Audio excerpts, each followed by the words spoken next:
kalian tek kardiovaskular, di mana cakupan dari blok kardiovaskular itu ada jantung dan pembuluh. Jadi sebenarnya agak gampang Ji diketahui ini blok kalau dari kunci-kuncinya Ji tahu nih. Nah, untuk yang pertama harus kita sebelum sama-sama di belajar. Untuk pertama dari EKG itu kan sesuai dengan produksinya dari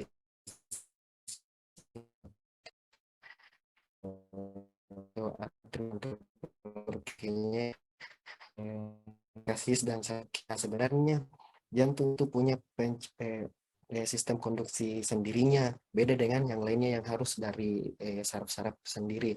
Jadi biar dari dinding jantung sendiri itu membuat listrik bisa, biar dari dinding atrium juga buat listrik itu bisa, tetapi harus dilalui dengan jalurnya mulai dari sinoatrial yang besar listriknya dihasilkan itu 60 sampai 100, kemudian untuk atriopartikulae karena dengan besarnya 40 sampai 60 karena dia akan mendelay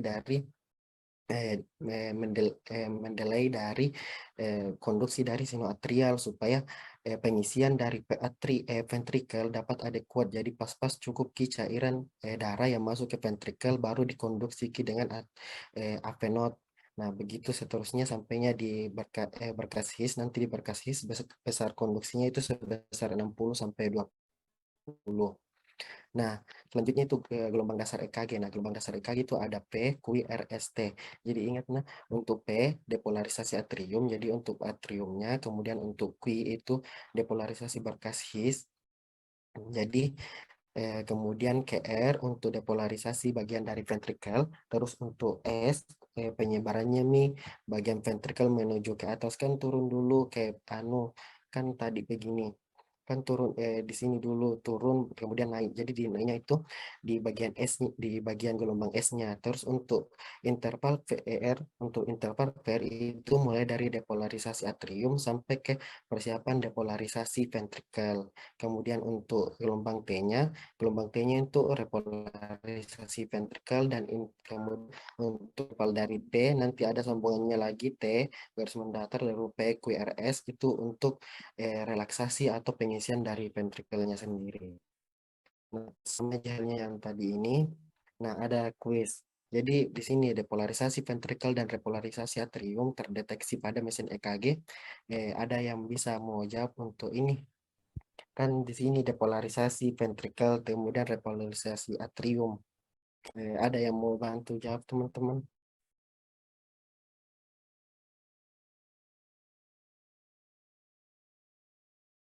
Jadi kan di sini depolarisasi ventrikel, jadi awal mulanya depolarisasi dan repolarisasi atrium kembalinya atrium kembali. Jadi sebelumnya depolarisasi akan terjadi repolarisasi akan terbentuk gelombang, tetapi tidak jelas ki gelombangnya di antara P sama Q. Tidak terbentuk ki gelombang di situ karena kecil ki kekuatannya repolarisasi dibandingkan dengan depolarisasi ventrikel. Makanya jawabannya itu ada di segmen P dan Q. Nah, lanjut. Nah, selanjutnya itu gelombang dasar EKG. Nah, EKG itu kalau dibaca itu harus diketahui dulu iramanya, regularitasnya, eksisnya, gelombang P. Nah, untuk gelombang P itu dihitungnya cuma harus kurang dari 3 kotak kecil. Terus interval PR itu harus kurang dari 5 kotak kecil. Untuk kompleks QRS itu harus kurang dari 2 sampai 3 sampai kotak kecil P dan gelombang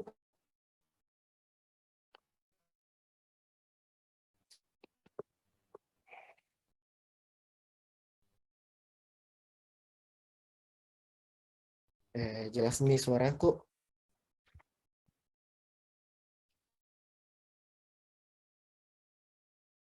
Halo, apakah kentara nih suaraku? TBK iya Kak.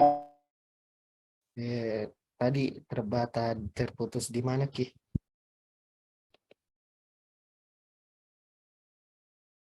Tapi kasih lihat sebelumnya. Hmm?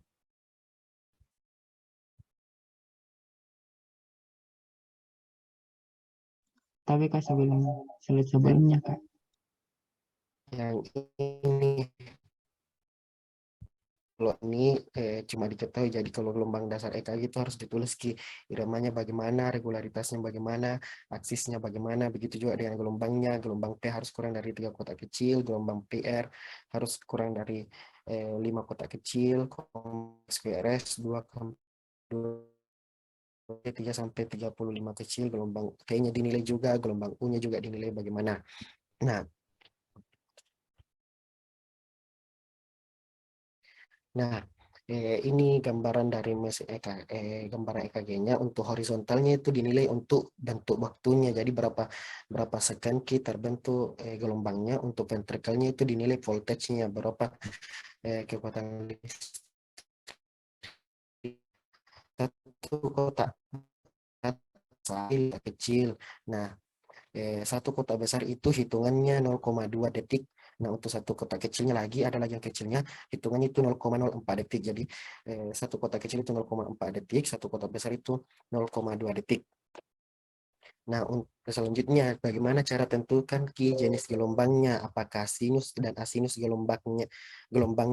Nah, untuk gelombang sinus itu kan gelombang sinus itu gelombang yang normal, di mana EKG-nya pasti diikuti PQRS, PQRS, PQRS. Jadi normal, tidak seperti dengan asinus. Asinus itu tidak dimulai dengan asinus itu tidak normal Ki, gelombangnya tidak diketahui Ki. Gelombang QRS-nya tidak diikuti dengan gelombang P-nya tidak mengikuti dengan QRS-nya. Jadi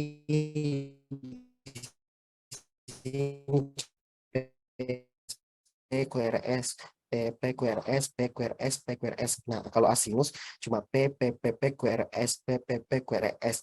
Sampai-sampai kayak ada gelombang yang tidak bisa Ki bedakan Ki, ini gelombang P atau gelombang T. Ada juga nggak? Ini gambarannya ini flutter atrial, bentuknya gergaji. Nah, selanjutnya untuk tentukan irama dan heart rate-nya. Untuk iramanya, 2J itu pilihannya, reguler atau irregular. Jadi dilihat jaraknya antar RR-nya, jadi antara gelombang R dengan R yang lain, apakah sama jumlah kotaknya atau tidak. Jadi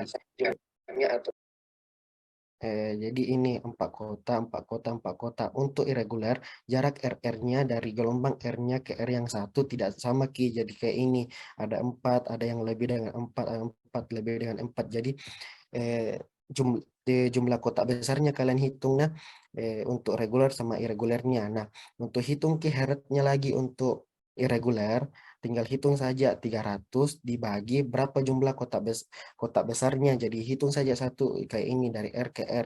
Hitung saja kotak besarnya berapa, 1, 2, 3, 4, 4. Jadi 300 dibagi 4 berapa hasilnya, itulah hasil heratnya. Tapi kalau cara sulitnya, pakai saya kotak kecilnya. Jadi berapa kotak kecil di sini? Jadi kan ada 4 dikali 5 20, jadi 1.500 dibagi 20 kotak kecil. Nah, beda lagi kalau irregular. Kalau irregular, hitung kotak besarnya mulai dari awal 30 kotak. Jadi hitung 1, 2, 3, 4, 5, 6 sampai 30 kotak besar, atau totalnya sekitar 6 detik.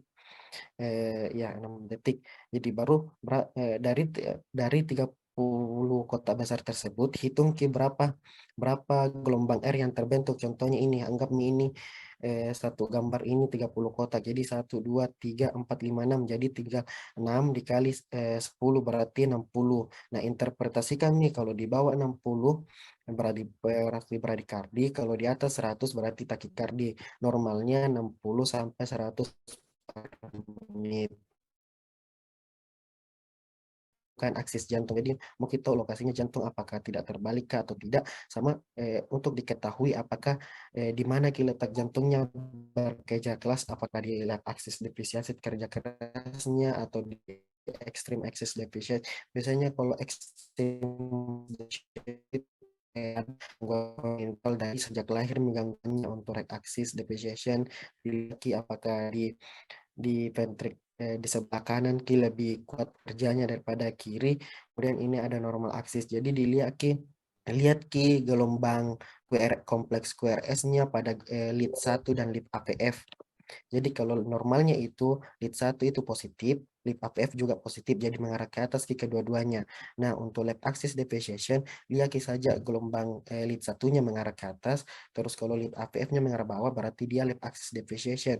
Nah, kalau dia lead satunya mengarah ke bawah, baku lawan, baku ketemu ki ini jarum-jarumnya dengan APF, berarti sama turun, enggak itu extreme axis. Jadi yang dinilai untuk aksesnya itu cuma dari lead 1 dan lead APF. Nah, ini yang tadi yang positif, positif negatif bisa dilihat. Nah, selanjutnya itu karena sudah tahu basic EKG, harus lagi dilihat untuk aritmia. Nah, aritmia itu dari pengertiannya itu gangguan pada sistem konduksi jantungnya. Jadi di sistem konduksi jantungnya yang bermasalah, jadi di sini kayak di SA node-nya bermasalah, apakah berkasisnya bermasalah, serat Purkinje yang bermasalah. Jadi untuk aku tahu mekanismenya aritmia itu ada 3. Ada gangguan pembentukan impuls, gangguan konduksi impuls, atau gangguan keduanya. Kalau gangguan pembentukan impuls itu biasanya itu gangguannya dari apa namanya itu kayak di SA node-nya pembentuk listriknya yang mengalami gangguan, kayak di SA node-nya bermasalah, di AP node-nya bermasalah, serat Purkinje bermasalah. Nah, itu di situ terbentuk gangguan itu yang dibilang gangguan pembentukan impuls. Nah, kalau gangguan konduksi impuls, serat-seratnya lagi kayak kabel, kalau bisa dibilang kabel-kabelnya yang bermasalah, bukan MIDI nya bermasalah. Jadi penghubungnya mana yang kasih kontraksi itu yang bermasalah. Terus gangguan keduanya ya gangguan di semuanya bisa jadi di nya dan serat-serat penghubungnya.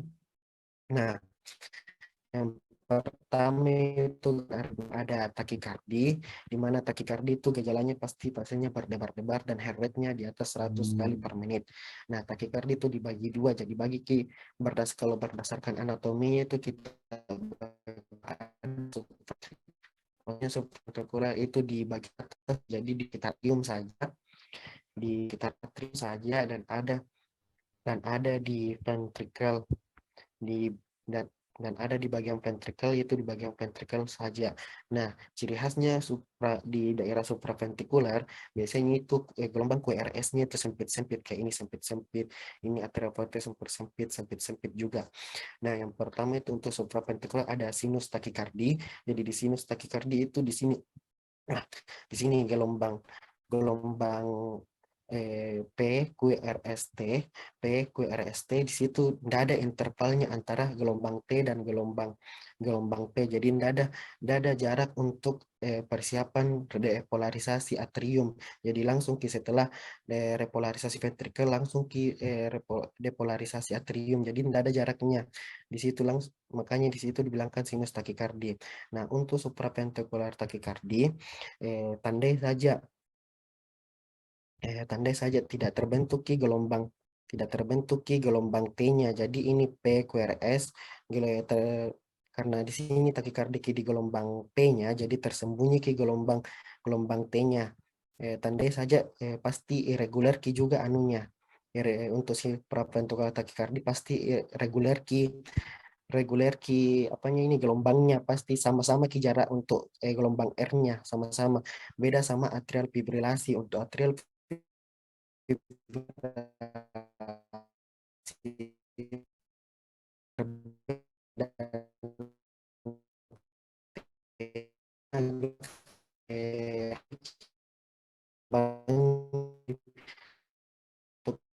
tidak bantu terus untuk anunya juga irama apanya untuk yang hasilkan gelombangnya terus Kak, putus-putus suara Ata, Kak. jelas nih. Tapi iya, Kak.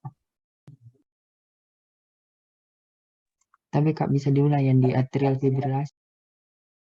Nah, kalau atrial fibrilasi itu gangguan di bagian atrialnya. Jadi banyak terbentuk gelombang P, tetapi tidak sempurna kita terbentuk gelombang P-nya. Makanya dilihat dari gambar ini kayak hancur-hancur gitu, tidak terlalu terbentuk ki gelombang P-nya. Terus untuk anunya reguler irregulernya, gelombang dari atrial fibrillasi itu irreguler, jadi beda ki jaraknya tiap R-nya per R.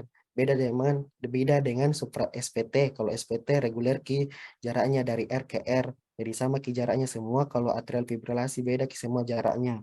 Nah, untuk atrial flutter ini gampang jadi ketahui gambarannya.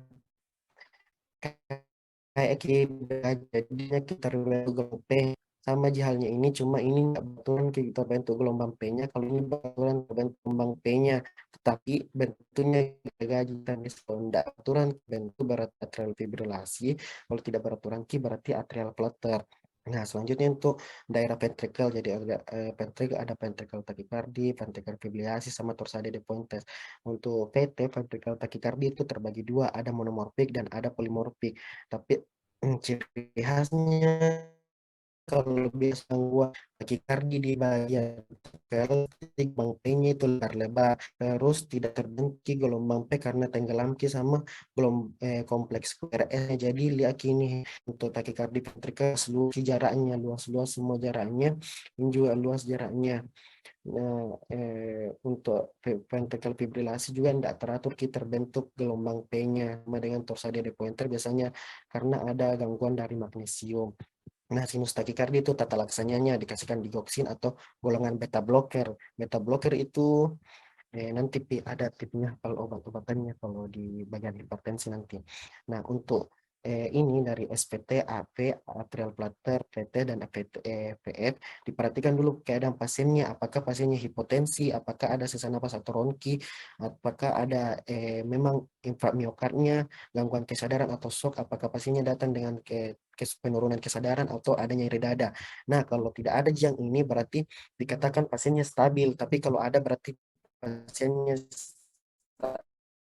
beran juga tata laksananya beda nanti. Nah, untuk SPT kalau pasiennya stabil dikasihkan monoperpegal, biasanya itu dibilang pijat karotis. Biasanya di soal-soal kayak datang gambaran EKG-nya begini, apa tata laksana pertamanya ya, dilakukan atau pijat karotis, tidak memberikan efek, dikasih kami adenosin intravena.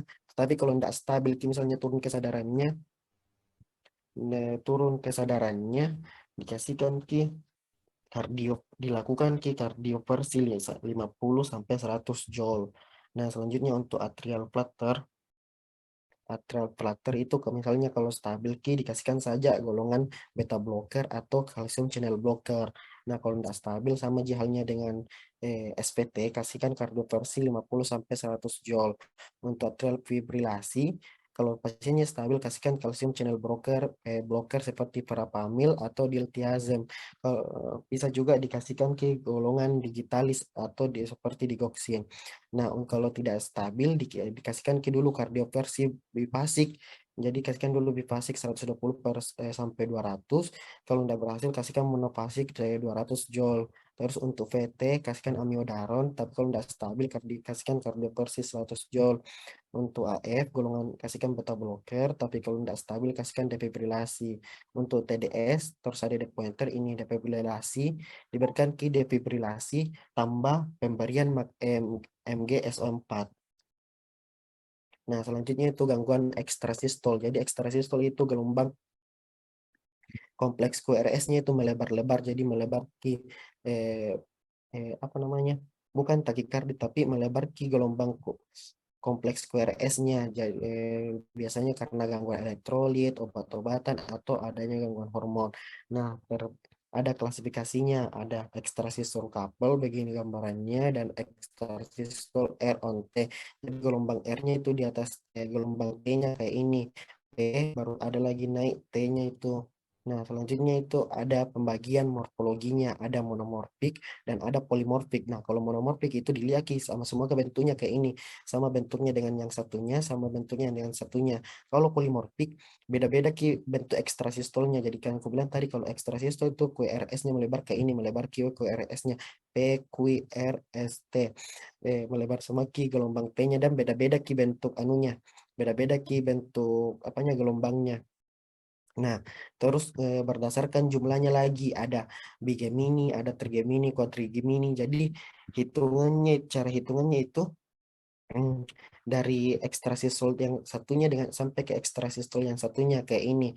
Ekstrasistol ekstrasistol di sini hitung nih. Di sini 1, 2, 3, 4. Nah, 4 apa bahasa ilmiahnya kuadri.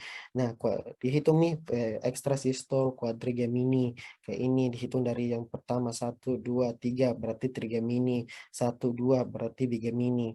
Begitu Ji cara hitungnya. Jadi dihitung berapa jumlah gelombang antar ekstrasistolnya.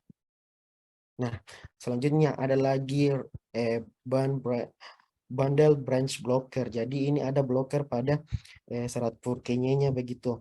Nah, untuk right-nya atau yang di sebelah kanan kan dapat ceritanya dapat impuls dari AV node. Nah, surut ke surat apa namanya berkasis, terus terdapat key untuk RBB di sebelah kanan, berarti bergangguan di right ventricle toh.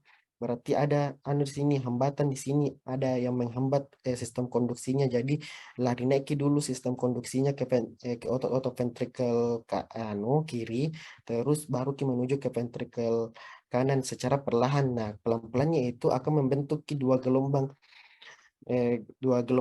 membentuk kompleks QRS yang kayak bentuk telinga kelinci. Jadi lihat saja di lead satunya bukan lead satu, di V satunya terbentuk ke telinga kelinci atau tidak. Nah, ini QRS melebar, RSR di V1 itu bentuknya kayak telinga kelinci kayak begini.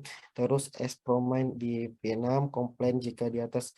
Terus untuk LBB-nya left bundle branch blocker. Nah, dia gangguannya lagi di sebelah ada yang hambat alus listriknya di sebelah kiri.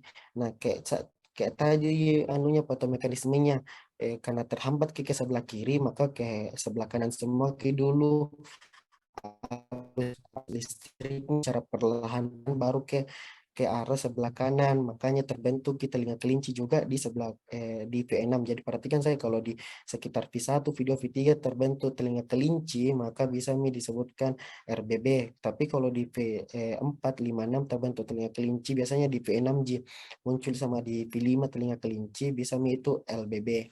Nah, ini contoh gambaran EKG-nya. Jadi di sini ada telinga kelinci di sini di V1, V2, V3. Nah, kalau di sini biasanya muncul di V5 sama V6. Jadi ini kan tidak kentara turunnya di ini. Nah, selanjutnya penyakit jantung koroner. Jadi penyakit jantung koroner itu gangguan pada pembuluh darah, itu namanya arteri koroner. Nah, ada berapa ini? Ada 4, ada 3. Halo, jelas Ji suaraku? Tapi kejelas jika Nah, ada 3 jenis gangguan penyakit jantung koroner. Ada angina pectoris stabil, ada angina pectoris tidak stabil, dan ada infarkt miokard. Nah, untuk angina pectoris stabil, bedakan lagi. Angina pectoris stabil itu nyerinya ada yang katakan 20 menit, ada yang bilang 15 menit, tapi biasanya yang dipakai itu yang sering itu nyeri dadanya itu di bawah 20 menit. Nah, ya sama-sama aja dua nah, kalau untuk angina pectoris stabil itu di bawah 20 menit, ada juga yang 15 menit. Terus pasti membaik ke saat istirahat. Jadi angina pectoris kan ingat saya kalau stabil berarti membaik dengan istirahat. Nyeri dadanya di bawah 20 menit. Untuk angina pectoris tidak stabil, ST-mi, ST elevasi myocardial infarct, ST elevasi non ST elevasi myocardial infarct itu nyerinya di atas 20 menit dan tidak membaik dengan istirahat. Beda dengan angina pectoris stabil sudah di bawah 50 menit, membaik juga saat istirahat. Untuk pemeriksaannya biasanya di soal-soal itu kita bilang datang nyerinya di bawah 20 menit baru membaik, apa tata laksana apa pemeriksaan penunjangnya. Ya, pemeriksaan penunjangnya itu bisa dilakukan stress test atau treadmill. Jadi ceritanya kan kalau istirahat pasiennya tidak nyeri berarti EKG-nya normal pasti di situ terbentuk. Makanya di sini EKG. Makanya di sini EKG normal. Beda dengan saat dilakukan ki treadmill toh semua bagaimana treadmill toh disuruh ki pasiennya berkegiatan lari-lari sambil dipasangkan ki mesin EKG. Nah, saat treadmill terbentuk ki ST elevasi di situ, makanya bisa didiagnosis angina pectoris stabil. Nah, untuk anemia pectoris unstabil, dia pasti enzim jantungnya normal, EKG-nya juga normal, ya, tapi nyeri dadanya di atas 15 menit dan tidak membaik saat istirahat. Untuk STMI, yang bedakan lagi untuk STMI sama unstable itu dari enzim jantungnya. Jadi kalau infark miokard itu pasti enzim jantungnya meningkat. Nah, tahu semua aja itu apa contohnya enzim jantung? Contohnya enzim jantung itu kayak troponin I, troponin T, mioglobin. Terus EKG-nya pasti terbentuk ST elevasi dari namanya sendiri. STMI, ST elevasi miokard infarct. Ini salah kita di tidak ada ST depresinya. Terus terbentuk juga W-shape. Terus untuk NSTEMI, itu sama aja tadi STEMI, yang kasih beda lagi bentuk anunya EKG-nya. Nah, kalau NSTEMI ini salah ketik tadi di sini seharusnya ST depresi. Jadi kalau di STEMI itu ST elevasi, kalau NSTEMI itu ST depresi. Itu yang kasih beda.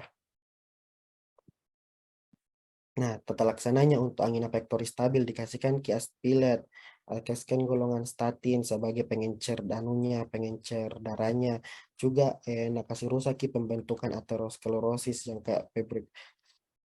Terus kasihkan beta blocker, ke misalnya tinggi anunya, tinggi apa namanya, heart rate-nya atau tekanan nadinya. Kalau tinggi dikasihkan beta blocker, tetapi kalau rendah tekanan nadinya atau rendah apa namanya tekanan darahnya jangan dikasihkan beta blocker. Terus nitrogliserida sebagai anti nyerinya.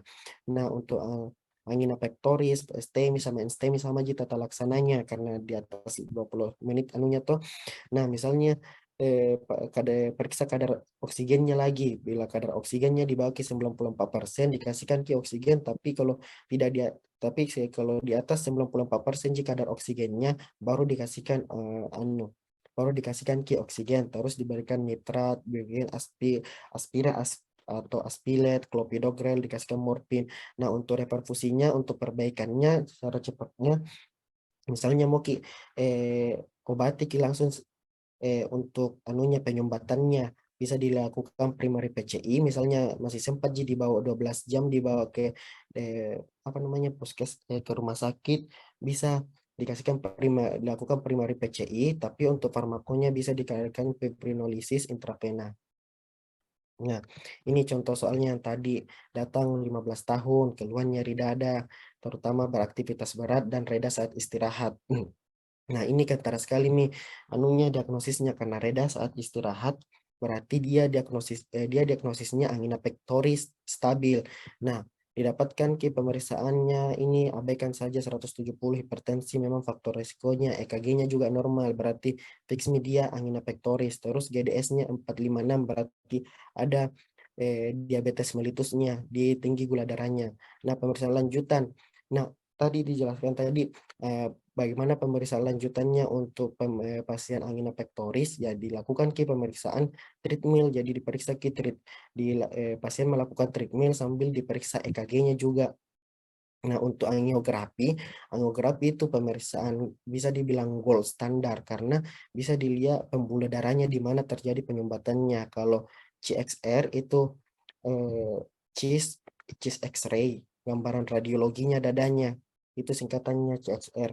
Ekokardiografinya ini tidak perlu dilihat karena ekokardiografi biasanya kalau ada gangguan pada katup jantungnya baru dilakukan kardiografi. Untuk lab kayak BNP biasanya untuk pemeriksaan lab pasien-pasien gagal jantung. Nah, ini lagi ada laki-laki berusia 58 tahun, nyeri dada. Nah, rumah sakit dengan keluhan nyeri dada tiba-tiba 1 jam yang lalu disertai keringat dingin. Pemeriksaan tanda vital, tekanan darah 90/60, denyut nadi 100 kali, frekuensi napas 20 kali, suhu 37 derajat, saturated oksigennya 98, EKG menunjukkan sebagai berikut. Nah, ini EKG-nya di lead 1 ada ST elevasi, di V1, V2, V3, V4, V6, ada semua terbentuk ST elevasi. Di sini ST elevasi. Kemudian apa tata laksana yang dilakukan, kan ini ST elevasi berarti diagnosisnya STMI nih, ST elevasi miokard infarct. Nah, tata laksana yang dikasihkan Ki pasti ini dikasihkan Ki di APT 2 antiplatelet. Ini contohnya yang tadi yang kayak aspirin, kemudian apakah dikasihkan kinitrat? Iya, dikasihkan kinitrat sebagai anti nyerinya. Kemudian oksigen. Nah, ini oksigen apakah dikasihkan oksigen atau tidak? Ya pasti tidak, karena di sini saturan atau oksigennya masih normal di 98%.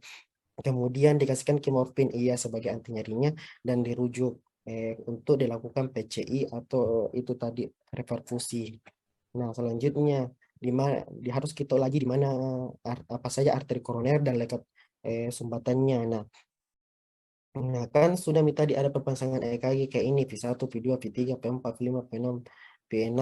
Nah, harus lagi ditahu biasanya ada pertanyaan kayak di mana biasa penyumbatannya atau bagaimana bagaimana eh, luas dari penyumbatannya. Nah, kayak ini caranya, ingat ini Salahi. Untuk di septal ingat kan eh, pasti di V1 dipasang dari sebelah kanan dulu dari intercosta 2. Hafal kita aja di mana pemasangan EKG supaya kalian gampang ingat ini V1, V2, V3, V4, V6. Jadi kalau V1, V2 itu septal bagian atrium, V3, V4 berarti di sebelah kiri nih, V5, V6 berarti sebagai lateral. Nah, V6 itu di pemasangan untuk lead V6 itu di mid axilla. Mid axilla baru para clavicula juga untuk mid 5, berarti dia agak-agak lateral dari posisi badan, makanya lateral. Untuk V3, V4 itu bagian depan, makanya dia dikatakan anterior. Nah, untuk anterior luas misalnya terbentuk QST elevasi mulai dari V1 sampai V6 itu baru dibilang anterior luas. Nah, tapi kalau terbentuk di V5, V6 lead 1 sama lead APL itu berarti dikatakan high lateral. Terus bila terbentuk di lead 2, 3 dan APF itu berarti di bagian ah terbentuk infarkt miokard di bagian inferior dari jantung. Nah, harus lagi diketahui pembuluh darah apa yang melalui itu. Jadi mulai dari V1, V2 itu LAD, right artery coronary descendants. Jadi di sini Jadi di sini lead 1, lead 2, lead 3, lead 4, lead 5, lead 6. Begitu. Jadi hafal di mana pembuluh darahnya mengalir, terus hafal di mana pemasangan EKG-nya supaya gampang kalian hafal ini untuk di mana V1, V2 di mana letak anunya penyumbatannya. Kayak ini diagnosisnya pembuluh darah yang di mana pembuluh darah yang oklusi, kan di sini terbentuk semua tersemua ST elevasi di semua lid, makanya diakini di sini. Hafal Mito kalau tadi di V1 sampai V6 berarti penyumbatannya anterior luas atau ekstensif, dia penyumbatannya di left main. Jadi di sini penyumbatannya kalau anterior luas karena mulai dari sini sampai sini. Nah, begitu. Nanti kalian baca ini. Selanjutnya gagal jantung. Nah, gagal jantung itu kita mulai dulu dari gagal jantung kronik, karena membedakan gagal jantung kronik sama akut itu dari onset waktunya. Kalau onsetnya kronik itu perlahan, sedangkan untuk akut itu tiba-tiba, biasanya sekitar 2 minggu. Nah, untuk gagal jantung lagi dibedakan dua, ada gagal jantung kanan dan ada gagal jantung kiri. Nah, kenapa gagal jantung kiri sesak napas? Karena dia berhubungan langsung dengan vena pulmonaris, jadi dia berhubungan dengan paru-paru. Jadi tekanan dari jantung kirinya itu akan mempengaruhi di paru-paru, makanya akan sesak napas akan ada dyspnea of effort atau sesak napas yang butuh bantuan nih, bronki basah atau ngorok saat tidur, proximal nocturnal dyspnea.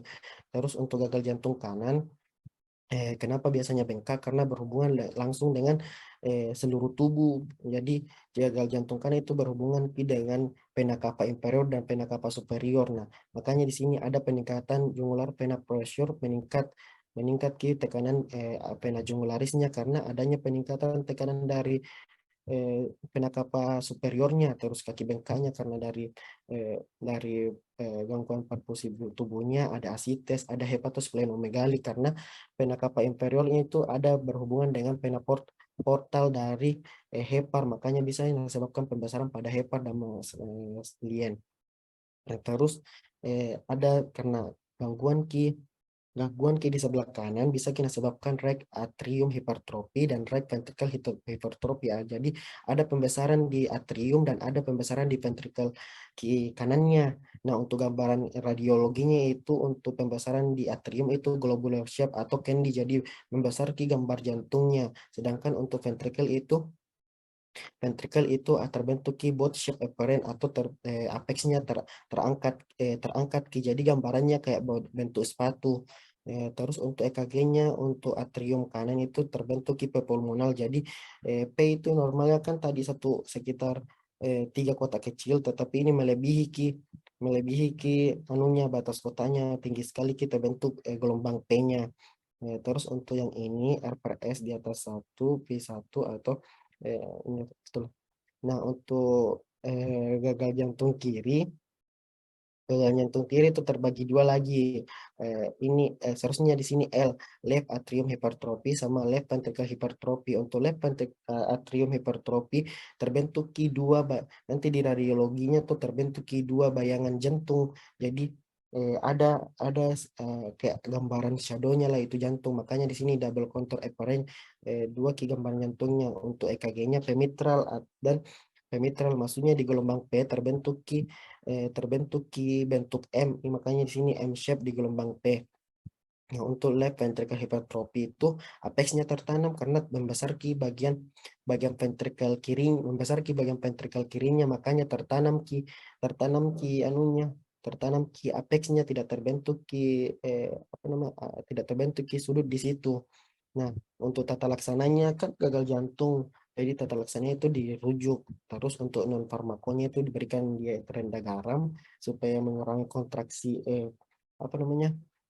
aktivitas jari jantungnya itu sendiri. Terus untuk farmakonya dikasihkan ki diuretik furosemide untuk yang bengkak, terus antihipertensi seperti ACE inhibitor atau ARB. Nah, terus bisa digitalis seperti digoxin. Nah, untuk dokternya misalnya gagal jantung kanan ki. Jadi tadi ini gagal jantung kanan bengkak. Ditambah ki ada PPOK-nya, baru ada juga asmanya dari pasiennya. Nah, bisa kalian diagnosis sebagai cor pulmonal. Terus kalau ada left ventricle hypertrophy-nya tapi tidak ada gejalanya, saat pemeriksaan radiologi left ventricle hypertrophy ki, baru ada juga hipertensinya. Ada hipertensinya. Nah, bisa didiagnosis hipertensi heart disease. Terus kalau gagal jantung ki kayak dua-duanya, bisa didiagnosis congestive heart failure. Nah, selanjutnya gagal jantung akut. Kan tadi bedanya gagal jantung akut sama kronik itu dari onset waktunya, Ji. Kalau akut itu pasti serangan tiba-tiba. Sedangkan untuk kronik tadi perlahan serangannya. Nah, untuk gagal jantung akut itu gejalanya itu gagal jantung kronik ditambah ada edema parunya. Karena ada edema paru bisa menyebabkan sesak napas. Karena ada edema parunya makanya terdengar ki ronki pada saat pemeriksaan auskultasi, redup juga saat dilakukan perkusi. Nah, untuk pemeriksaannya, gambaran radiologinya itu ada bedwing appearance. Jadi ini contoh gambarnya terbentuk kayak kayak apa namanya, sayap kelelawar. Jadi kayak sayap kelelawar ki bentuk gambaran radiologinya, makanya bilang bedwing appearance atau curly line. Untuk tata laksananya, jadi biasanya itu kan sesak napas, jadi diberikan ki posisi 45 derajat.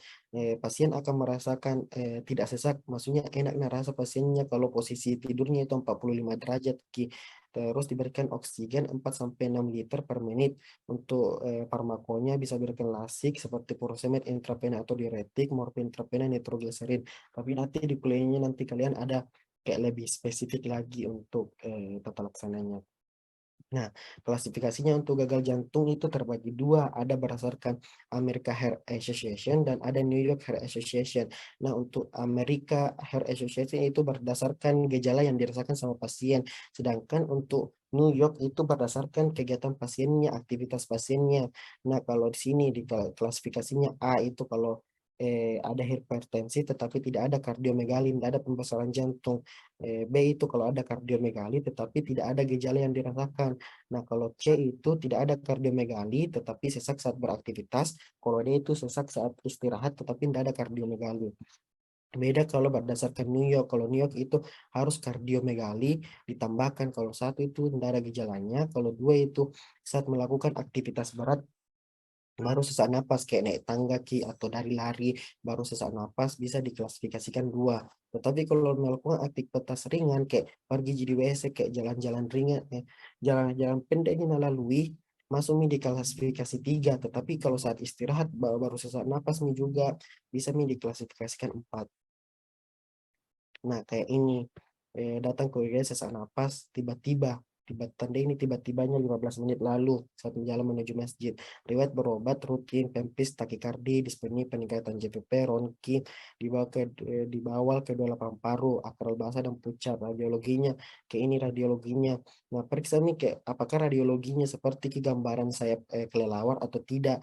Kalau seperti gambaran sayap kelelawar berarti dia gagal jantung akut. Tetapi misalnya di sini sesak napasnya sudah lama, sudah 3 bulan.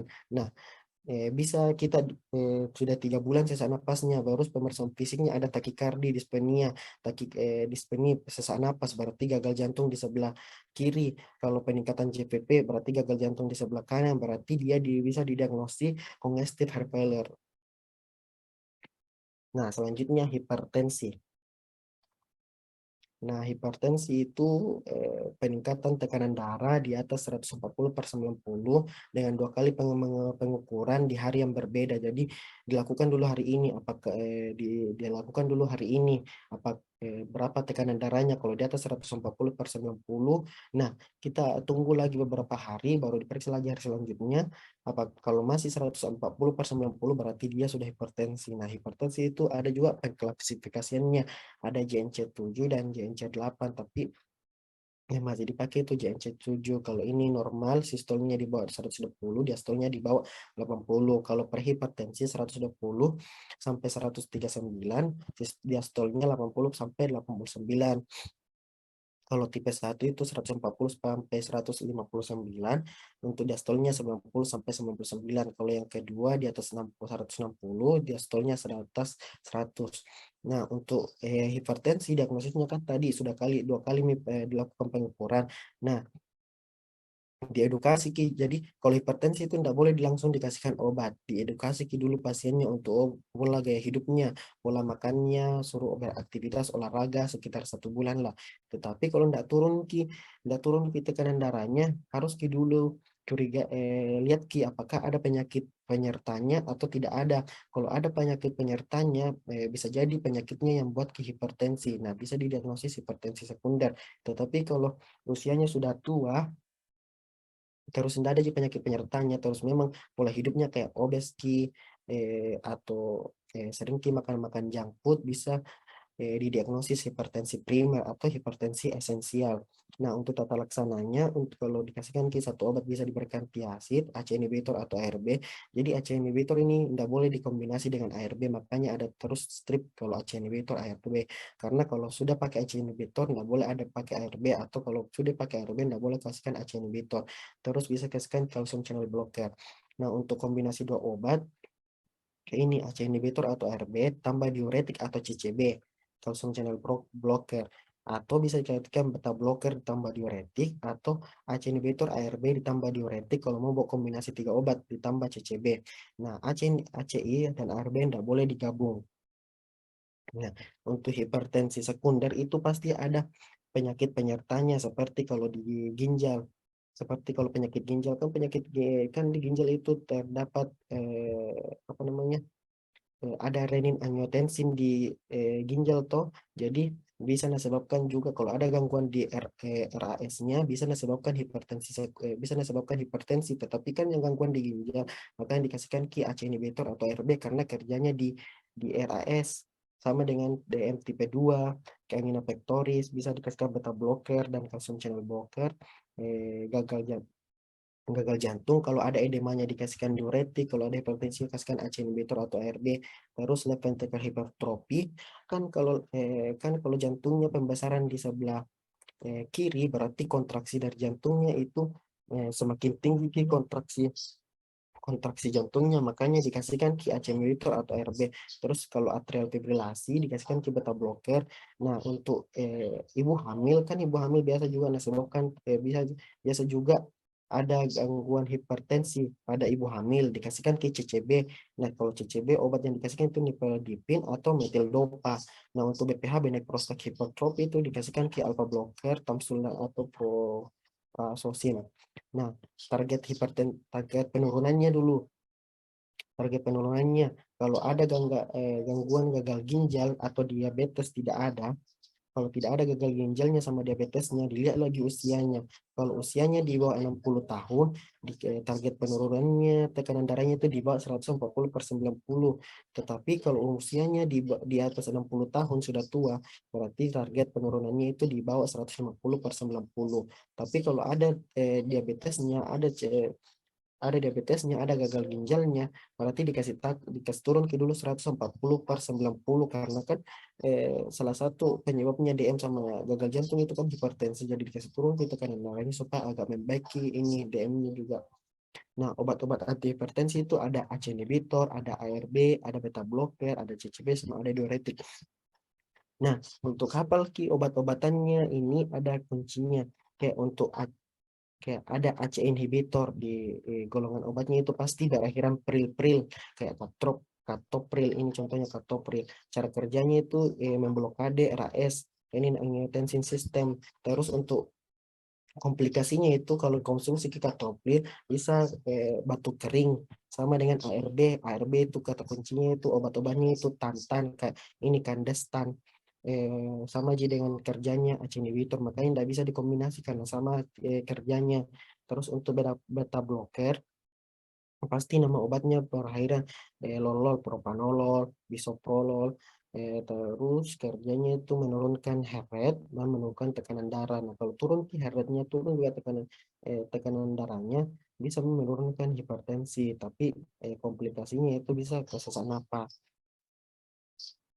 Terus selanjutnya itu CCB, calcium channel blocker. Nah, obatnya itu pasti berakhiran pin-pin kayak nikadipin, diltiazem, parapimil. Terus ini menurunkan kontraksi pembuluh darah, PD seharusnya sini. Menurunkan kontraksi. Terus dapat menyebabkan edema. Terus untuk diuretik ada tiga jenis diuretik, ada loop diuretik seperti furosemide, terus ada tiazid, HCP, contohnya HCP, hidroklortiazid, ada hemat kalsium seperti spironolaktan. Fungsinya kerjanya itu menurunkan cairan. Nah, tetapi komplikasinya itu untuk loop itu bisa hipokalemia, untuk tiazid itu meningkatkan asam urat. Nah, selanjutnya yang dua lagi untuk krisis hipertensi.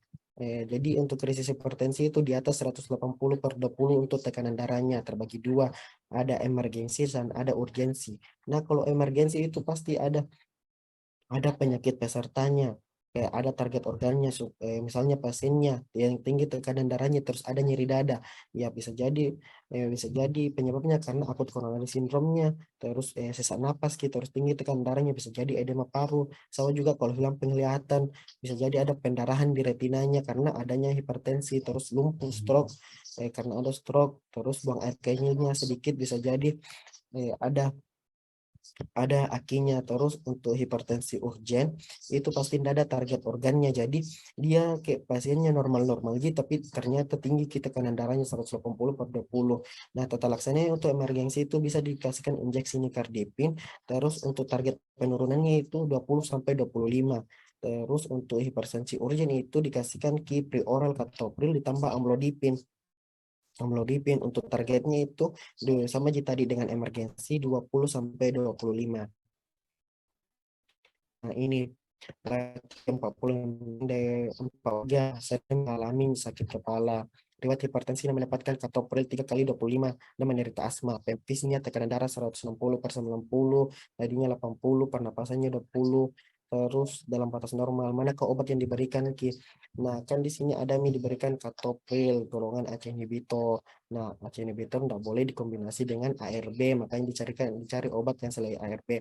Nah, di sini ada amlodipin golongan bisa dikasihkan amlodipin golongan CCB. Terus tidak bisa dikasihkan ini next. Ini yang tidak dapat menyebabkan terjadinya hipertensi sekunder. Nah, kan tadi hipertensi sekunder itu bisa disebabkan hipertensi sekunder itu karena ada penyakit lainnya yang menyebabkan hipertensi. Nah, contohnya tadi kehamilan bisa disebabkan hipertensi, Graves' disease bisa disebabkan hipertensi karena ada gangguan di tiroidnya. Nah, tiroid nanti kalau pasiennya hipertiroid, kan Graves' disease itu disebabkan karena hipertiroid, peningkatan produksi hormon tiroid. Nah, hipertiroidnya itu nanti sebabkan jantungnya takikardi meningkat, semua sistem metabolisme dalam tubuhnya. Ya, semuanya meningkat, dengan jantungnya juga meningkat. Terus itu fakomasitoma, biasanya ini fakomasitoma itu kalau tidak salah itu tumor pada suprarenalnya, terus insuficiensi adrenal ini juga bisa menyebabkan hipertensi. Jadi yang di sini yang tidak dapat menyebabkan itu prolaktinoma, karena di sini prolaktinoma tumor yang terbentuk pada hipofisis bagian posterior. Nah, selanjutnya kardiomiopati. Jadi kardiomiopati itu pembesaran pada jantung. Kardiomiopati itu terbagi tiga, ada hipertrofi, dilatasi, dan restriktif. Kalau untuk kardiomiopati hipertrofi berarti otot-otot dari jantungnya yang membesar, kayak ini ototnya yang membesar, makanya dibilang hipertrofi. Sedangkan kalau dilatasi berarti ruang jantungnya membesar, berarti ini membesar ruang jantungnya, tetapi mengecil dinding jantungnya. Kalau restriktif itu jantungnya mengecil, jantungnya mengecil tetapi menebal dinding jantungnya. Jadi nanti harus bedakan restriktif sama hipertrofi. Kalau restriktif itu jantungnya pasti mengecil, kalau hipertrofi normal di bentuk jantungnya tetapi otot jantungnya membesar. Etiologinya itu disfungsi diastol. Jadi maksudnya di fungsi diastol kan diastol itu memompa ke keluar. Jadi karena selalu sering cuma memompa harus jadi membesar ke kinerjanya, makanya menyesuaikan ke dirinya ini jantung, menyesuaikan ke dirinya ini jantung untuk bisa pompa lagi lebih kuat ini cairan yang mau dikasih keluar. Terus usia muda, atlet, biasanya juga pada atlet. Terus untuk dilatasi disfungsi sistolik, jadi masuk cairannya yang banyak cairannya masuk, harus ditampung banyak cairannya, makanya membesar harus menyesuaikan juga jantungnya, jadi membesar juga jantungnya. Biasa karena usia tua, konsumsi alkohol, hipertensi, sama gagal jantung. Nah, untuk restriktif lagi sama aja tadi hipertrofi karena gangguan disfungsi diastolik. Bisa juga karena paparan radioterapi makanya menyusut atau paparan radiasi makanya menyusut jantungnya. Nah, kayak ini soalnya laki-laki 24 tahun masuk ke RS karena sesak napas walaupun istirahat dan membarat 1 bulan terakhir disertai kaki bengkak 2 minggu yang lalu. Riwayat mengonsumsi alkohol, jadi tanda kini riwayat mengonsumsi alkohol paling sedikit 1 botol tiap hari sejak 17 tahun, berarti lama minum alkohol. Empisnya ada ikterus, DPP, hepatomegali, hepatogular, positif. Gambaran EKG menunjukkan sel pakas masuk. Apa diagnosisnya? Tanda ini tadi di sini ada di sini etiologinya konsumsi alkohol, berarti dia kardiomiopati dilatasi. Selanjutnya penyakit katup jantung. Nah, kalau penyakit katup jantung itu penyakit pada katupnya jantung, ya kan katup jantung ada empat. Ada aorta, ada pulmonar, tricuspid, dan mitral. Nah, terjadi gangguan pada katupnya, dua J itu gangguannya, ada stenosis sama insufisiensi, nama lainnya regurgitasi.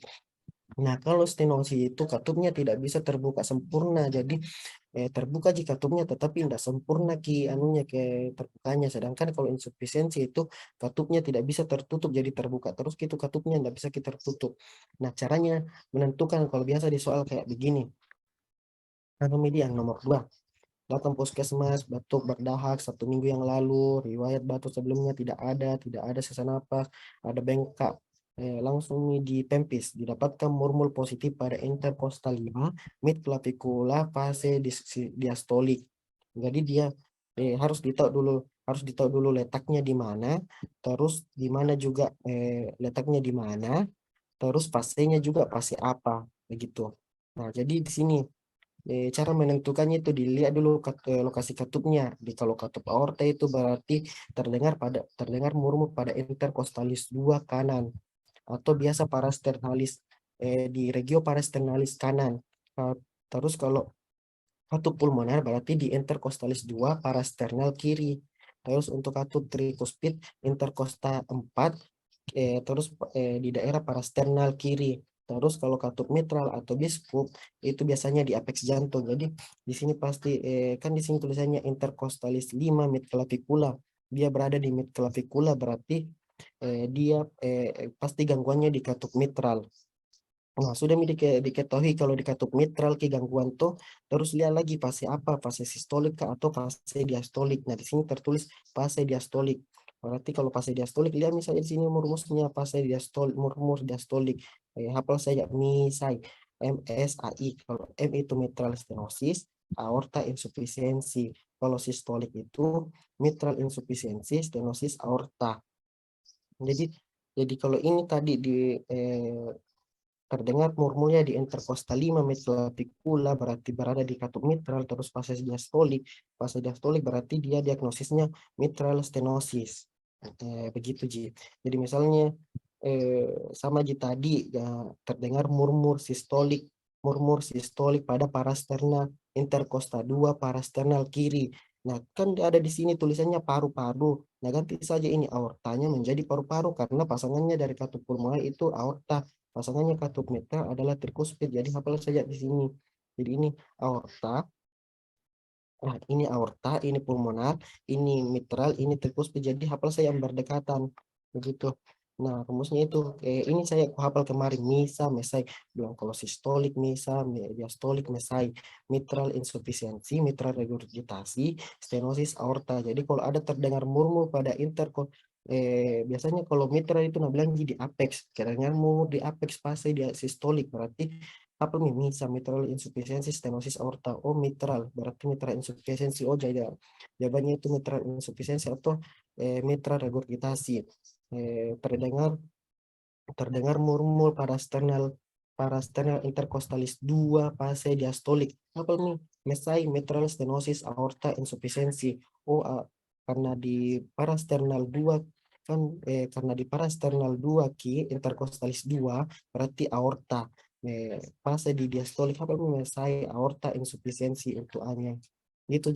Nah, agak susah ya dijelaskan. Nah, selanjutnya itu penyakit jantung bawahan atau penyakit jantung kongenital. Nah, penyakit jantung kongenital itu terbagi dua, ada yang cyanosis sama ada yang acyanosis. Cyanosis itu kebiruan, jadi kalau acyanosis itu tidak kebiruan. Nah, kalau acyanosis itu ada tiga, ada patent ductus arteriosus, ada ventricle septal defect, dan ada atrial septal defect. Patent ductus arteriosus itu singkatannya PDA. Etiologinya itu karena bisa jadi anaknya prematur sehingga tidak sempurna ki pembentukan organ tubuhnya, atau bisa jadi ki rubella kongenital yang diturunkan dari ibunya. Dan dahasnya itu adanya terdengar murmur continuous, murmur atau murmur kayak mesin, ada suara mesinnya di kayak suara mesin ki didengar itu murmur, bisa didiagnosis PDA. Jadi misalnya seorang anak datang, seorang anak kecil berusia biasanya 1 minggu 1 bulan, intinya anak kecil tuh atau dewasa nih gangguan, ada riwayatnya kelainan jantung sejak kecil, terus kalau kedengaran murmur continuous atau murmur merchant rate seperti suara mesin. Khusus nih PDA patent ductus arteriosus karena tidak sempurna ki, tidak sempurna kan di sini pas masih di bayi itu masih berhubungan ki, tetapi pas membesar, pas dewasa harus nih berpisah seharusnya, tetapi tidak sempurna ki pemisahannya, makanya masih terjadi hormonalis. Nah, tetapi tidak disebabkan di sianosis anaknya tetap di sianosis. Jadi cara bedakan ki semuanya ini sebenarnya. Terus selanjutnya itu ventricle septal defect. Jadi di ventricle-nya ini ventricle kiri dan kanan itu ada bocor, ada kebocoran di situ, ada defect di situ, tidak tertutup ya secara sempurna juga. Nah, biasanya didengar pada interkosta 4 parasternalis kiri, terdengar ki murmur. Nah, murmur khasnya untuk PSD, khasnya itu PSD itu murmur pansistolik. Jadi pasti datang kita terdengar murmur pansistolik pada interkosta 4 atau interkosta 5 atau di apex. Misalnya begitu. Nah, cara ingatnya kan singkatannya ini ventricle septal defect itu PSD. P itu juga bisa diganti jadi P begini. Jadi murmur yang biasa terdengar PSD itu pansistolik. Jadi PSD bisa disingkat dengan pansistolik. Begitu saja. Terus atrial septal defect ASD. Nah, dia ini tidak sempurna ke penutupannya pada fossa. Tidak. enggak sempurna Ki penutupannya pada fossa ovale. Jadi itu yang di anatomi itu ada kayak lubang-lubang di situ di bagian atrium itu dibilang fossa ovale, tapi tidak sempurna Ki penutupannya ini fossa fossa ovale, makanya masih bisa Ki masuk darahnya darah yang di atrium kanan bisa masuk di atrium kiri. Nah, untuk murmurnya itu pasti ada split di S2, ada kayak jaraknya di terdengar murmurnya di S2. Jadi ingat saja ASD, A ada, S split, D di S2, begitu saya ASD. Jadi untuk PDA itu pasti suaranya kayak mesin, untuk PSD itu pansistolik, untuk ASD itu ada split di S2, begitu cara hafalnya. Jadi ini tuh murmurnya itu yang kasih beda gitu, cuma ini kelainan jantung kongenital yang kasih beda itu di murmurnya Ji, bukan Ji yang lainnya. Kecuali ada gambaran radiologi juga, ya bisa Ji kalian tebak juga situ. Selanjutnya untuk cyanosis itu ada tetralogi of Fallot atau TOF, disingkat TOF. Nah, intinya kalau datang Ki pasiennya anak kecil menangis, pas menangis kebiruan ke bibirnya atau kebiruan ke ujung jarinya, ya terus dilakukan Ki pemeriksaan kelabing pinjar. Kelabing pinjar itu kayak berhubungan Ki apa namanya, menjelaskan Ki itu yang kuku-kukunya bisa Ki baku ketemu. Terus untuk radiologinya terbentuk Ki boot and shape seperti sepatu boot. Radiologinya bisa didiagnosis tetralogi of Fallot karena kan ini SKD juga, jadi cukup tahu saya diagnosisnya. Gejalanya untuk tetralogi of Fallot itu ada pembesaran PSD di sini, pembesaran oh ventricle septal defect, ada RPH, ada stenosis aorta dan overlanding aorta. Jadi itu jika kalau tetralogi of Fallot, intinya tetralogi of Fallot itu kebiruan, jadi datang pasiennya berwarna kebiruan. Beda sama ini, harus dibedakan dari murmurnya karena pasiennya datang bukan kebiruan, tetapi beda-beda Ki tiap anunya defeknya. Nah, selanjutnya penyakit jantung infeksi. Penyakit jantung infeksi itu ada penyakit demam rematik. Nah, demam rematik itu biasanya disebabkan karena infeksi dari Streptococcus pharyngitis grup A. Jadi biasanya itu nah, infeksi dulu dari gigi baru turun ke jantung. Nah, untuk gejalanya itu ada singkatannya kayak Jones, John polyarthritis, untuk ada karditis, ada nodul-nodul, ada eritema palmar, terus ada sindrom kolore yang eh, dari refleks tubuh Ji yang tiba-tiba.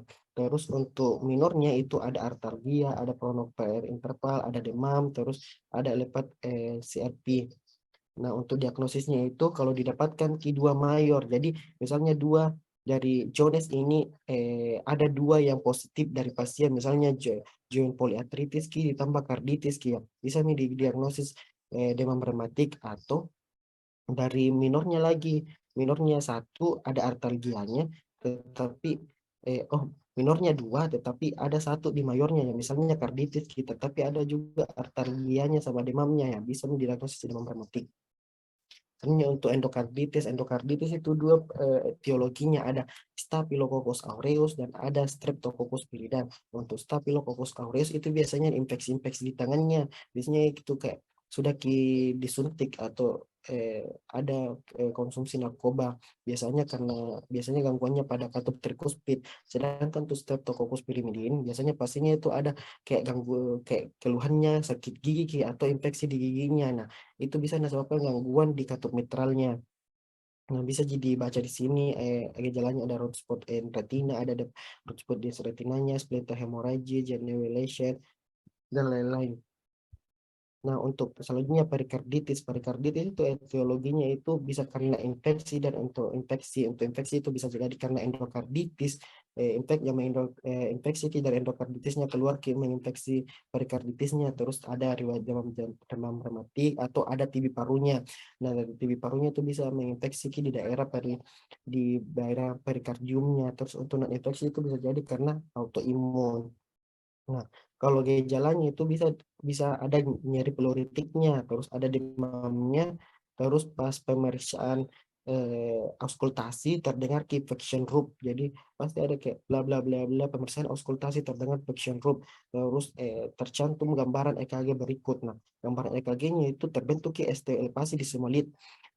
Jadi harus kalian bedakan ST elevasi di ST elevasi anterior luas sama ST elevasi untuk perikarditis. Untuk ST elevasi perikarditis itu tidak terbentuk di V1 sama APR, sedangkan kalau di anterior luas itu pasti terbentuk di V1 juga ST elevasinya. Jadi itu yang kasih beda Ki.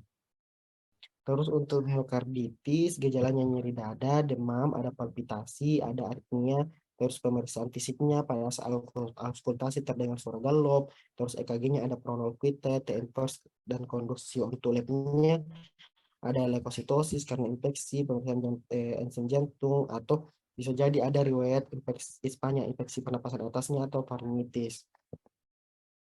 Nah, selanjutnya untuk tamponade jantung. Jadi tamponade jantung itu kan kan jantung itu ada pembungkusnya, ada bilang lapisan perikardium.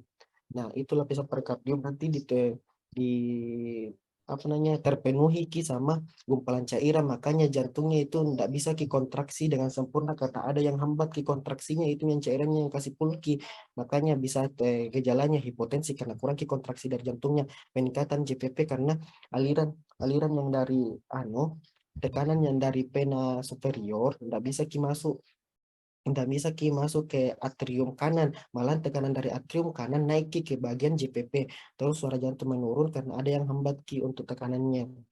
Nah, untuk EKG-nya ada low voltage electrical activity, jadi menurun ki aktivitas elektronnya dari jantungnya, makanya di sini kayak rendah-rendah semua ki gambarannya. Terus untuk tata laksananya bisa dilakukan resusitasi ABCDE atau needle thoracicentesis, dikeluarkan ke itu cairan yang ada di dalam lapisan perikardiumnya. Selanjutnya penyakit pervaskular per. Jadi kita sudah selesai nih baru sebagian tadi itu jantung. Selanjutnya kita menuju ke daerah pembuluh darah, arteri sama vena sama limfe. Nah, yang pertama itu gangguan pada arteri. Gangguan pada arteri itu ada intermittent claudication, ada trombosis arteri, emboli arteri, Renal syndrome, sama Buerger disease. Nah, sudahnya intermittent claudication itu nyeri saat beraktivitas. Ini intermittent claudication sama trombosis arteri ini moji sama kayak angina pectoris sama infarkt miokard. Kalau intermittent claudication itu nyeri saat beraktivitas terus hilang saat istirahat. Beda sama trombosis arteri kayak infarkt miokard, kalau beraktivitas sama istirahat tetap nyeri. Terus karena adanya penyumbatan pada arterinya sehingga itu faktor-faktor penyembuhan luka tidak bisa menuju ke luka yang luka target, makanya lukanya sukar sembuh. Misalnya arteri di bagian tungkai terjadi penyumbatan sama trombosis, terus ada luka di jempol kaki, sukar sembuh karena tidak ada platelet yang menuju ke daerah tersebut, faktor-faktor penyembuhan luka yang menuju ke luka tersebut, makanya luka sembuh. Terus untuk pemeriksaan penunjangnya untuk intermittent claudication itu bisa dilakukan ABI, lengan, dan tungkai. Terus untuk trombosis arteri bisa karena ada riwayatnya intermittent claudication dulu, baru trombosis. Terus untuk emboli arteri itu ada emboli yang terbentuk, bisa jadi kayak emboli itu biasanya dari luar kayak udara yang masuk ke dalam darah, itu yang bikin penghambatan dari eh, sirkulasinya sendiri. Makanya ada enam gejalanya, ada pain, pallor, pulses, polar, parasistesis, atau paralisis tungkai. Karena biasanya memang keluhannya kalau gangguan arteri itu di tungkai terus biasanya itu kayak datang pasien sudah terjatuh, terus keluhannya nasi bungsu, pasti di soal tuh nasi bungsu maki ini 6P, kalau nasi bungsu ini 6P ya fix ini emboli arteri. Terus selanjutnya Raynaud syndrome, atau biasanya nah bilang orang sindrom Elsa karena disebabkan karena faktor dingin atau kayak terpapar benda dingin, terpapar es batu, salju begitu. Terus gejalanya pasti kan biasanya kalau Raynaud syndrome itu dari tangan biasa pengaruhi tangan karena tangan biasa kayak nggak pakai kaos tangan ke keluar tuh, jadi nanti tangannya itu memucat. Nah, lama-lama setelah memucat sianosis nih, tetapi sudah terkena panas, terkena panas akan kembali memerah lagi ini yang sudah memucat atau sudah sianosis ini tangannya. Makanya patomekanismenya itu vasospam kan cairan dingin itu nakasi vasokontrik nakasi mengecil pembuluh pembuluh darata, nakasi menyusut itu pembuluh darata, makanya itu darah ndak ada yang bisa menuju ke daerah target.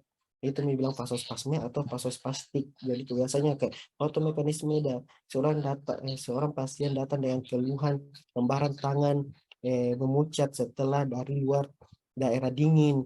Nah, patomekanismenya bagaimana ya? Jawabannya itu vasospasmia atau vasospastik. Terus Burger disease atau tromboangitis obliterans. Ini kentara di soal pasti bagaimana ini Burger disease, pasti kayak ada riwayatnya merokok. Pasti itu kayak seorang laki-laki datang keluhan rasa kesemutan pada tangan, rasa baal, terus luka sukar sembuh, riwayat merokok sejak beberapa tahunnya. Pasti ini diagnosisnya itu Burger disease, tetapi biasanya biasanya di option itu tidak ada Burger disease, biasanya di option itu ada tromboangitis obliteran. Jadi nama lainnya Burger disease itu tromboangitis obliteran. Untuk patomekanismenya itu vaskulopati. Contohnya itu gangguan aorta. Gangguan aorta itu ada 4, ada diseksia aorta, aneurisma aorta, suprapiastal syndrome, sama kuartios aorta. Nah, kalau diseksi aorta ini terbalik, ini diseksi sama aneurisma. Kalau aneurisma itu seharusnya tidak bergejala, biasanya nyeri dada, batuk, sesak napas, sama serak. Terus kalau diseksi aorta, karena kan kalau aneurisma aorta itu membesar ki aortanya, maksudnya terbentuk kayak balon di aortanya, bisa jadi balon di kedua sisinya atau cuma di satu sisinya itu terbentuk kayak balon, itu bilang aneurisma. Sedangkan kalau diseksi itu robek di bagian tunika intimanya, makanya darah lagi masuk masuk di situ di bagian tunika intimanya, isi ki darah, makanya terbentuk ki dua kayak lubang di situ saat pemeriksaan apa namanya ekokardiografi. Terus untuk gejalanya diseksia karena kan robek, jadi pasti kayak di soal nanti kayak terasa nyeri, terobek-robek, tertindih bangunan, tertusuk-tusuk, kan kayak aleki, makanya kayak saya bilang, oh luka ale ini pasti ini diseksia aorta. Terus suprapiastal syndrome itu pasti berbeda kita tekanan darahnya untuk yang tangan kanan sama tangan kiri, karena ada mengecilki di bagian subklavianya, di bagian pembuluh darah subklavia. Jadi beda kipas kan untuk aorta itu ada arteri ada arteri subklavia menyaluri sebelah kiri kayaknya kalau tidak salah. Jadi beda nanti tekanan darahnya yang di tangan kiri sama di tangan kanan. Terus nyeri pasti di lengan kirinya. Terus ada vertigo, dizzy, syncope, sama tulis sensoneural karena terhambat juga cairan darah yang naik ke arah otak, ke arah kepala begitu. Terus selanjutnya ada quartile aorta. Nah, kalau quartile aorta itu beda lagi. Kalau Stell syndrome itu beda tekanan darahnya antara kanan dan kiri. Kalau quartile aorta itu beda tekanan darahnya antara eh, lengan, tangan dan kaki, karena setelahnya jalannya melengkungnya itu terjadi penyempitan di situ, makanya itu bidang quartile aorta. Biasanya sianosis diferensiasi, biasanya sianosis di bagian kaki, di ujung-ujung kaki, sianosis di jari-jari kakinya. Terus EKG-nya pasti left ventricle hypertrophy, membesar ventrikelnya karena harus beraktivitas berat, pompa gitu jantung darahnya supaya bisa keluar, karena kan pompa ceritanya keluar itu aliran darah tetapi masuk kembali karena kan tidak keluar semua secara sempurna di bagian aortanya, makanya masuk kembali ke bagian ventrikel dan menyesuaikan ventrikelnya jadi hipertrofi ventrikelnya. Terus untuk radiologinya ada rib notching. Terus untuk gangguan pena itu ada emboli pena. Ya, biasanya penyebabnya kalau tromboemboli itu berarti di pena trombosis. Kalau udara itu bisa jadi karena adanya infus atau kateter. Terus kalau lemak itu biasanya karena akibat operasi, kayak sudah ke operasi ada lemaknya terikut di darahnya atau objek sudah melahirkan infus lemak dan lain-lain. Terus untuk tromboflebitis itu 3 patomekanismenya apa? Hiperkoagulasi atau gangguan pada endotel pembuluh darah atau statin dari aliran vaskuler. Biasanya karena pemasangan infus. Terus DPT itu trombosis vena dalam itu jadi karena emboli kan tromboemboli bisa karena emboli. Terus pasti ada gambarannya itu betisnya itu ada edem ki satu, ada yang satu tidak edem, tidak edema ki yang satu yang edema, satu yang bengkak, hiperemis unilateral karena yang sebelahnya aja yang terkena anunya embolinya. Terus masanya positif, nah tata laksanya dikasihkan heparin. Terus untuk insufisiensi vena kronik itu biasanya karena gangguan dari katup penanya biasanya pada pena pena magma. Nah, ini insuficiensi pena kronik ini yang bisa bisa sebabkan ki varises karena gangguan ki di katup penanya. Nah, tata laksananya bisa dikasihkan pemberian stocking, ablasi pena, dipotong ki penanya tuh yang yang mengalami varises, terus ubah gaya hidup, jangan terlalu lama duduk karena kan cairan darah yang kan pena itu ada katup-katupnya karena darah yang darah dari arteri ke dari yang pena menuju jantung itu tidak langsung menuju jantung, tidak langsung ki jalan menuju jantung karena tidak ada pompa ki, jadi dia menunggu tekanan terus ki dari ventrikel kiri yang kasih gerak ki nanti aliran darah ke arteri, tekanannya nanti baru kasih naik ki ke bagian pena. Nah, di pena nanti katup-katup ki supaya tidak turun terus ki itu darah. Terus obstruksi aliran balik, biasanya pasiennya itu cyanosis, pena kolateral, ada edema mukanya yang besar ke mukanya sama menyik. Di sini obstruksi aliran balik itu kayak obstruksi ki di bagian vena cava inferior atau vena cava superior. Nah, biasanya itu kayak ada gambaran terbentuk ki kayak aliran apa namanya pembuluh darah di daerah perutnya karena kan tidak bisa kembali ke jantung karena ada obstruksi di aliran baliknya. Terus selanjutnya ada gangguan limfe, ada limfangitis sama limfadema. Kalau limfangitis itu biasanya infeksi Streptococcus beta hemolyticus sama Staphylococcus aureus pada ekstremitas. Nah, infeksinya itu pasti menjalar. Contohnya kalau infeksi di tangan kayak ada gambaran merah-merah menjalar di tangannya. Terus ada karena infeksi berarti ada demam, ada menggigil, ada pembesaran getah bening. Untuk limfadema itu ada obstruksi di bagian limfenya, ada yang menyebabkan penghambatan cairan-cairan getah bening pada cairan limfenya. Biasanya itu kayak pasien-pasien kaki gajah, terus keluhannya itu piting edema, nyeri, sulit digerakkan, dan kaku. Nah, untuk shock, selanjutnya shock itu gejalanya itu ada triasnya, ada empat anunya, apa kan namanya kalau empat, ada pasti hipotensi, dicek dulu hipotensi kah, terus takikardi, akral dingin, dan kesadaran menurun. Nah, untuk di blok kardio itu ada empat shock yang diajarkan, ada shock hipovolemik, kardiogenik, shock anafilaktif, shock sepsis, dan shock neurogenik. Nah, kalau shock hipovolemik itu biasanya berhubungan dengan cairan. Jadi, misalnya pasiennya riwayat kecelakaan, terus darahnya banyak keluar, terus apakah mual muntah hebat ki. Kan kalau riwayat pendarahan berarti berkurang ki cairan dalam tubuhnya, berkurang ki darah dalam tubuhnya, makanya hipovolemik ki. Atau muntah hebat kan biasanya bercampuran dengan cairan.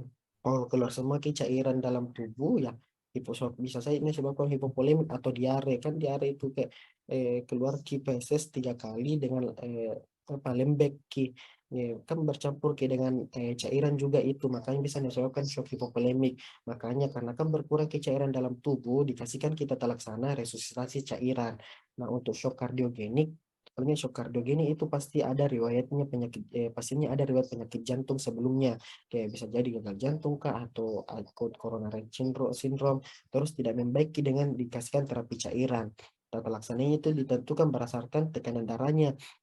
Kalau tekanan sistoliknya di bawah 70, terus ada akral dinginnya, jadi ini AD akral dingin, tata laksana ibaratkan norepinefrin. Tetapi kalau tekanan darahnya 70 sampai 100, terus ada akral dinginnya dikasihkan dopamin.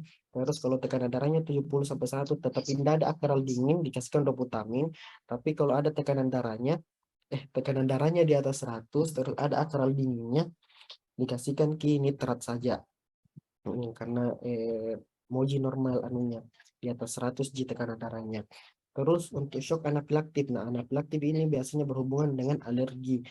Biasanya pemicunya ke gigitan serangga. Gigitan serangga itu nanti bisa sebabkan ke alergi atau makanan minuman yang alergi. Jadi anafilaktif itu alergi, kardiogenik itu berhubungan sama jantung, hipovolemik itu berhubungan dengan cairan tubuh, cairan darah. Nah, tata laksananya itu kan alergi ki ya dikasihkan ki injeksi epinefrin 0,3 sampai 0,5 cc, untuk anak-anak 0,1 sampai 0,2 cc. Nah, dibandingkan lagi kalau mau dikasihkan intramuskular berarti 1:1000, kalau intravena 1:10.000 dari dosisnya. Terus untuk shock sepsis itu ada tanda-tanda infeksi. Jadi kan sepsis itu infeksi, jadi ada tanda-tanda infeksi seperti demam, pas pemeriksaan lab dengan kositosis, ada takikardi, tapi biasanya kalau sepsis itu demam Ji sama leukositosis. Nah, tata laksananya itu resusitasi cairan, terus diberikan antibiotik, tambah norepinefrin. Terus shock neurogenik biasanya itu gangguan pada saraf-sarafnya. Nah, biasanya itu kayak skenario, kayak riwayat jatuh dari ketinggian pasiennya atau jatuh dari motor.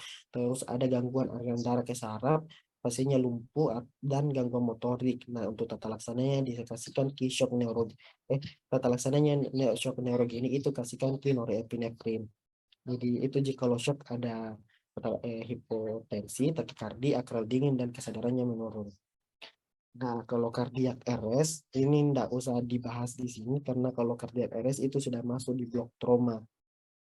Dan cukup sekian untuk kardio. Saya kembalikan ke moderator.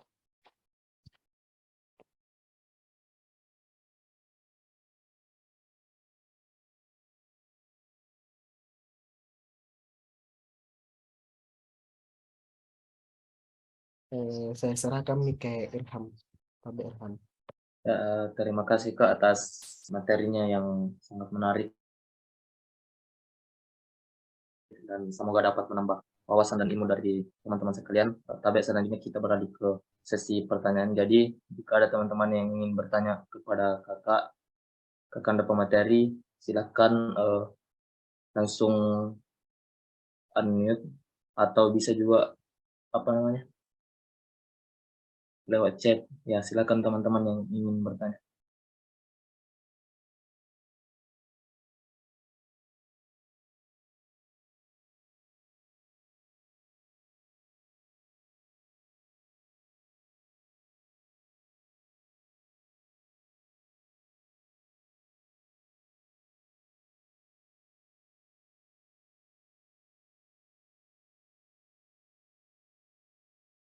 Ya silakan Andi Muhammad Fadel.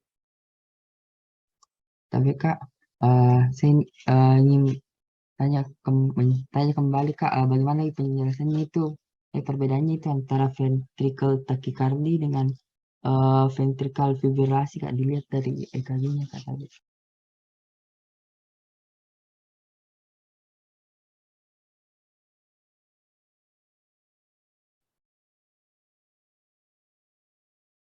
Ya diketik Andi Muhammad Fadel, bisa diketik.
Nah, bedakan ki ventricle tachycardy sama ventricle fibrilasi. Nah, untuk ventricle tachycardy pasti beraturan Ji, bentuknya kayak ini beraturan Ji. Terus eh, untuk polimorfiknya itu pendek-pendek Ji, tapi beraturan, beda sama ventricle fibrilasi yang tinggi-tinggi tetapi tidak beraturan. Itu Ji cara bedakan gambarnya. Dan jarang Ji pasti ada kasusnya kalau ini, jarang Ji biasa muncul biasanya yang ini Ji, yang monomorfik. Kalau polimorfik itu tidak pernah Ji. Jadi eh, untuk polimorfik sama ventricle fibrilasi itu Moji hampir sama. Bedanya gelombangnya Ji. Kalau gelombangnya apa namanya ini ventricle polimorfik itu agak-agak sempit sedikit, terus agak-agak pendek juga, beda dengan ventricle fibrilasi yang sudah tidak beraturan Ki satu sama lain. Nah, bagaimana Fadel?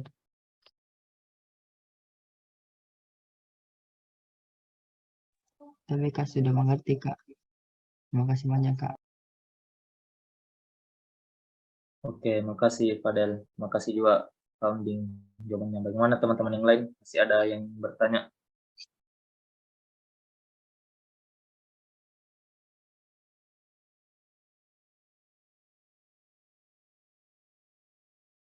Ya, silakan Waude Jibra.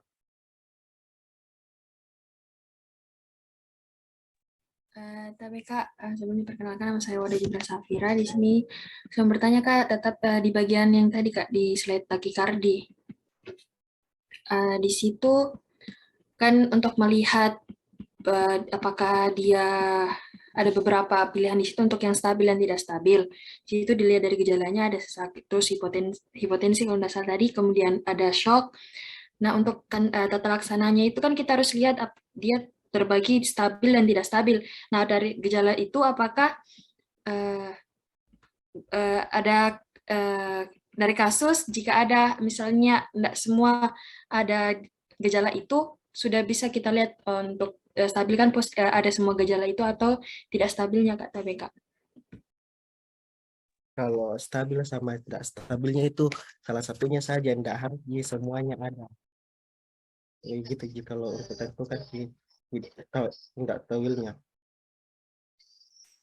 Tidak perlu Ji harus ada semua yang kayak takikardi, shocknya, penurunan kesadaran.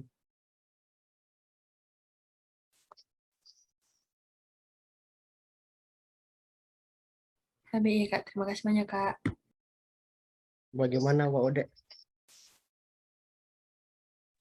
TBI Kak, sudah jelas Kak. Terima kasih Kak. Ya, makasih Waude pertanyaannya dan rekan dokumentari atas jawabannya. Mungkin kalau ada yang ingin bertanya, bisa satu orang lagi. Oh ya, Tabe Kaunding ini ada pertanyaan di chat, di kolom chat.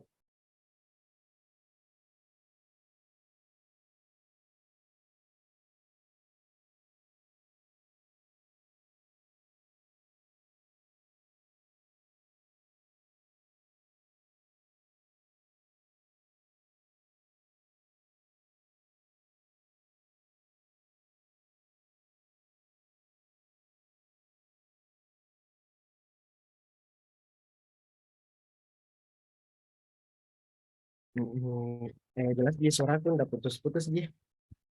Tapi Kak jelas sih Kak. Nah, pertanyaannya kan biasanya kalau angina pectoris itu nyerinya bisa tersebar sampai ekstremitas atau punggung. Nah, bagaimana bisa tersebar begitunya? Sebenarnya nyerinya itu naikuti aja. Kalau saya pengetahuanku tuh biasanya nyerinya itu naikuti aja arus pembuluh darahnya kan di sebelah kiri gitu kan di sebelah kiri itu jantung. Nah, biasanya itu naikuti pembuluh darah sampainya yang di sebelah kiri. Terus untuk nyerinya sampai di punggung karena kan jantung itu posisinya itu di tengah-tengahnya di dada tetapi agak mau ke belakang. Nah, biasanya nyerinya rasa pasien itu agak sampai di belakang kalau misalnya kayak infark miokard posterior atau infark miokard apa namanya inferior sama posterior begitu.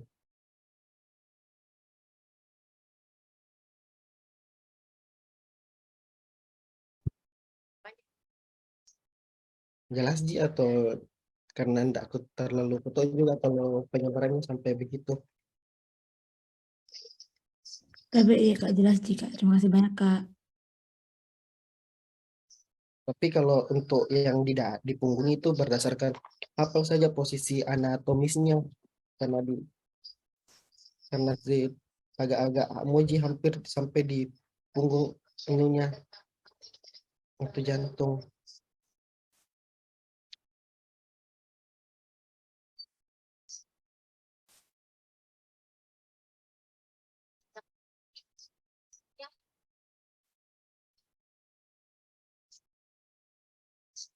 Ya, bagaimana Andi Azhar sudah jelas jawabannya kakak? Tapi iya Kak. Ya.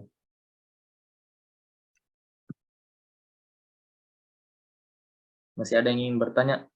Kalau masih ada, saya buka satu kesempatan lagi.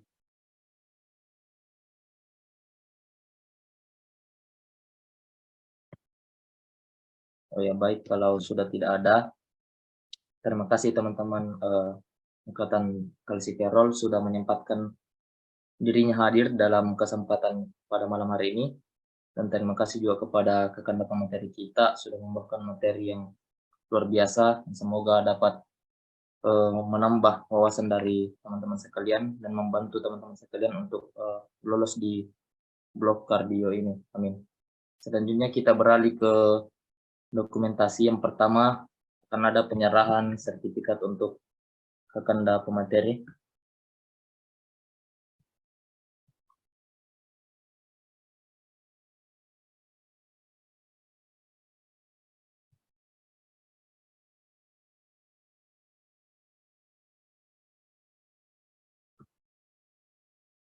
Tadi Kak izin share, izin screenshot. Bisa saya buka. 1, 2, 3. 1, 2, 3. Selanjutnya kita dokumentasi bersama. Teman-teman yang bisa on cam silahkan on cam.